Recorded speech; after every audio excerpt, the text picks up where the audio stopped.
신명기 19장입니다. 1절 14절.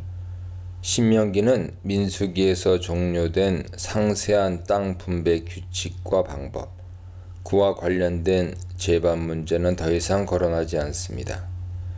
특히 12지파가 요단 동편을 포함한 요단 서편의 땅을 제비뽑기로 분배받을 때 성막 직무자들인 레위인들은 제외되는데, 대신 전국 46개 도성이 그들 몫으로 할당됩니다. 그중 요단 동편의 세 성읍, 요단 서편의 세 성읍, 도합 6개가 도피성으로 지정되는데, 신명기는 그 도피성들의 특별한 기능에만 초점을 맞춥니다. 먼저 모세는 요단 서편을 크게 세 구역으로 경계선을 설정하고 거기에 세 곳의 도피성을 지정해야 한다고 명령합니다. 그곳으로 모든 살인자들이 피신하게 될 것입니다. 여기서 살인은 전쟁이나 공개적인 처형과 같은 합법적인 살인을 의미하는 하라그가 아닌 고살이든 우발적 살인이든 상관없이 개인적으로 사람을 죽이는 라짜흐입니다. 그 살인범을 로짜흐라고 칭하죠. 모든 살인자가 목숨을 부지할 수 있는 것은 아닙니다. 혜택을 보는 사람은 고의가 없이 부지 중에 사람을 죽인 과실치사범에 국한됩니다. 그 한 사례가 여기 제시되는데, 어떤 사람이 벌목을 하다 도끼가 자루에서 빠져 사람을 쳐 죽게 만든 경우죠. 그 사람은 도피성으로 피신해야 합니다. 피해자 가족 중에 피해 보복자 고엘 하담이 그에게 보복할 수 있기 때문이죠. 적절한 간격을 두고 세 곳의 도피성이 필요한 이유는 만일 한 곳만 지정했을 경우 살인자에게 너무 멀어 도주 중에 붙들려 죽임당할 수 있기 때문입니다. 과실치사의 한 가지 사례만 예시되나 민수기 35장 22절 이하에는 세 가지 사례가 제시되죠. 첫째, 무심코 사람을 밀쳐 죽임. 둘째, 무심코 물건을 던져 죽임. 셋째, 무심코 돌을 던져 죽임입니다. 이러한 살상은 예기치 않게 갑자기 발생한 것들입니다.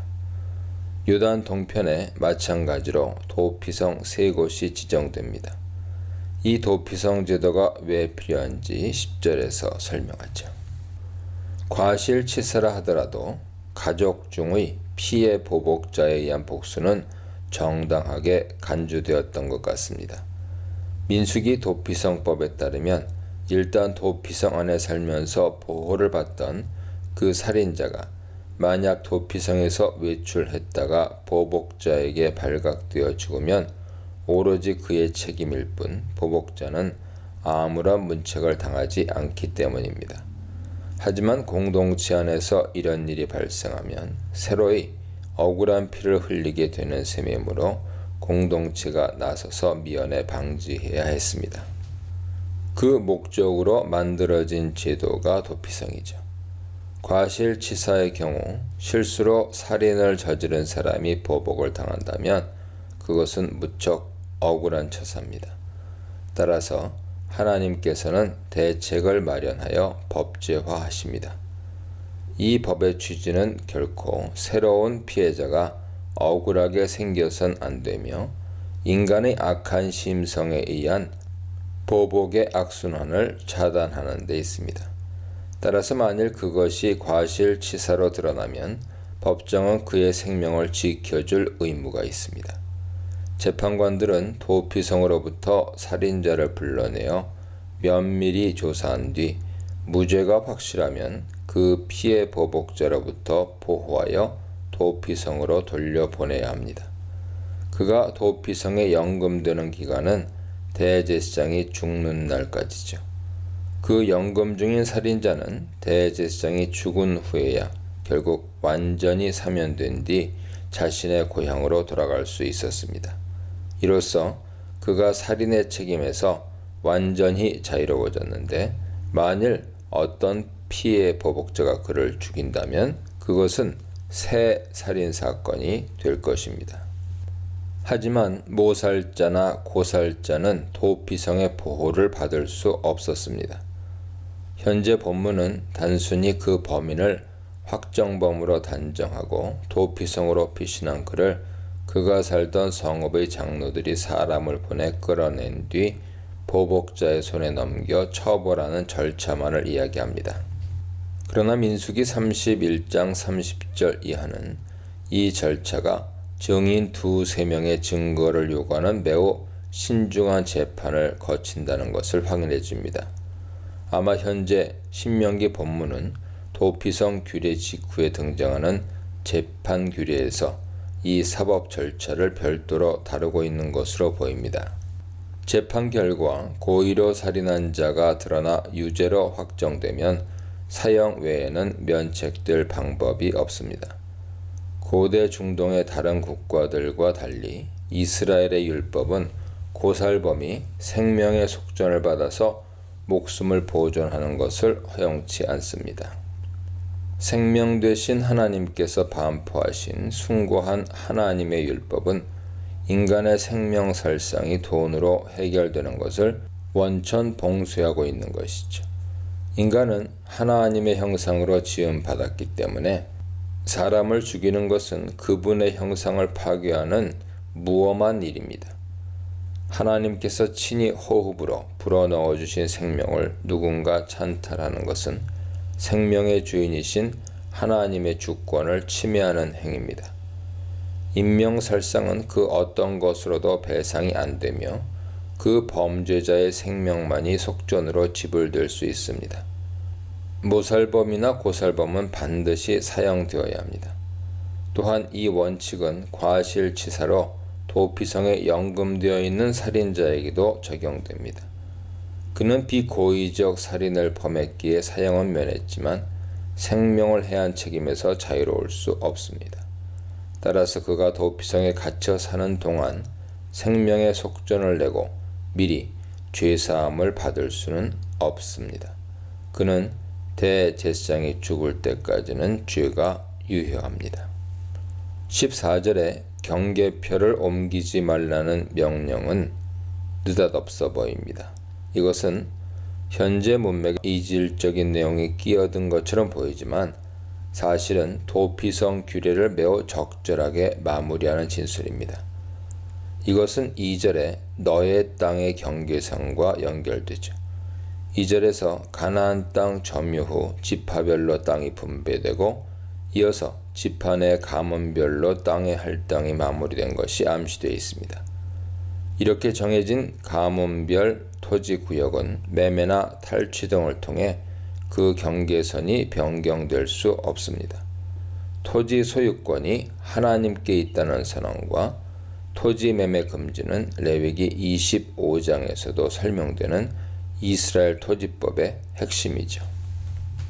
15절로 21절입니다. 이 단락에 모든 악과 모든 죄라는 표현을 볼 때 살인을 포함한 다른 중대한 범죄들에 대한 사법적 절차를 규정한다고 볼 수 있습니다. 그러나 현재 문맥에 비춰볼 때 당장에는 앞서 다룬 살인죄에 대한 것일 수 있죠. 살인사건으로 열린 재판은 신중해야 합니다. 자칫 무고한 사람이 혐의를 뒤집어쓰고 억울한 희생을 당할 수 있기 때문입니다. 피의자의 고의적 살인 행위의 혐의를 입증하려면 한 사람의 증거만으로는 충분하지 않습니다. 한 사람은 언제든지 사실을 왜곡하고 거짓 증언을 할 수 있기 때문입니다. 율법은 증인을 세울 때는 반드시 최소 2세 증인의 말이 법적 효력이 있다고 명시합니다. 아마 두 사람의 의견이 일치할 때는 판결이 확정되나 두 사람의 증언이 모호하게 갈릴 경우에는 추가 증인 한 사람이 필요했을 것입니다. 증인이 진실을 왜곡하고 거짓으로 모함해서 다른 사람을 해하려 했다는 사실이 드러나면 꾀한 그대로 그에게 행해야 합니다. 이것은 눈에는 눈, 이에는 이라는 동해 동형법의 실제적인 시행입니다. 예를 들어 만일 어떤 사람이 증인으로 나서서 위증으로 무고한 사람을 살인범으로 몰아 그를 해하려다 위증으로 드러나면 오히려 그 위증자가 살인죄에 해당하는 처벌, 즉 사형을 당했다고 볼 수 있죠. 이와 같은 19절 진술은 동해동형법이 법정에서 실제 집행되었다는 것을 시사하는 증거입니다. 은혜의 성 도피성, 책임의 성 도피성, 생명은 생명으로만 속전에 대해 묵상해 보시기 바랍니다. 19장 도피성. 하나님, 여러분의 하나님께서 친히 여러분에게 주시는 땅에서 저 민족들을 내쫓으시고 여러분이 그들의 성읍과 집에 들어가 살게 되면 여러분은 하나님, 여러분의 하나님께서 여러분에게 차지하라고 주시는 땅에서 누구나 쉽게 접근할 수 있는 성읍 셋을 따로 떼어 놓아야 합니다. 여러분은 하나님, 여러분의 하나님께서 여러분에게 차지하라고 주시는 저 땅을 세 지역으로 나누고 각 성읍에 이르는 길을 닦아서 실수로 사람을 죽인 사람이 그곳으로 피신할 수 있게 하십시오. 살인자가 그곳으로 피신하여 보호받을 수 있는 경우는 다음과 같습니다. 그는 원한을 품은 일 없이 실수로 이웃을 죽인 사람이어야 합니다. 예를 들어 어떤 사람이 자기 이웃과 함께 나무를 하러 숲에 가서 도끼를 휘두르다가 그만 도끼 날이 자루에서 빠져 그 이웃이 맞아 죽었다고 합시다. 그 사람은 이 세 성읍 가운데 한 곳으로 피신하여 목숨을 건질 수 있습니다. 그 성읍이 너무 멀리 떨어져 있으면 복수심에 불타는 피해 보복자가 그 사람을 뒤쫓아가서 잡아 죽이고 말 것입니다. 거리가 먼 탓에 죽지 않아도 되는 사람이 죽게 됩니다. 사람을 죽인 것이 그의 잘못이 아니고 살인자와 피해자 사이에 원한을 살 만한 일이 없었는데도 그런 참극이 빚어지는 것입니다. 그러므로 나는 여러분에게 명령합니다. 여러분을 위해 성읍 셋을 따로 떼어 두십시오. 하나님, 여러분의 하나님께서 여러분의 조상에게 엄숙히 약속하신 대로 여러분의 땅을 넓혀주시고 그 경계를 확장해 주시고 여러분의 조상에게 약속하신 땅 전체를 여러분에게 주시면, 다시 말해 내가 오늘 여러분에게 명령하는 대로 여러분이 열심히 살고 하나님, 여러분의 하나님을 사랑하며 그분이 말씀하시는 것을 여러분 평생에 실천하여 그런 일이 일어나면 여러분은 이 세 성읍에 다른 세 성읍을 추가하여 무고한 피가 여러분의 땅에 떨어지는 일이 없게 하십시오. 하나님, 여러분의 하나님께서 여러분에게 유산으로 주시는 땅이니 여러분은 그 땅을 무고한 피로 더럽혀 피 흘림의 죄를 뒤집어 쓰지 않게 해야 합니다. 그러나 어떤 사람이 이웃을 미워하여 숨어서 기다리다가 그를 급습하여 쳐 죽이고 이 성읍들 가운데 한 곳으로 달아난 경우에는 이야기가 다릅니다.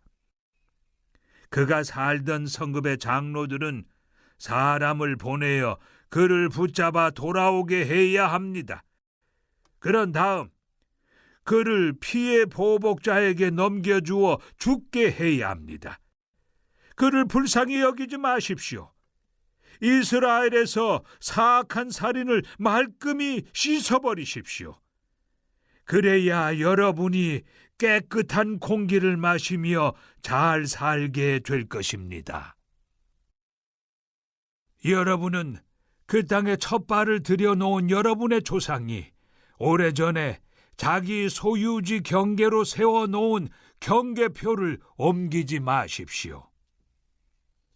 어떤 범죄나 죄도 한 사람의 증언만으로는 유죄 판결을 내릴 수 없습니다.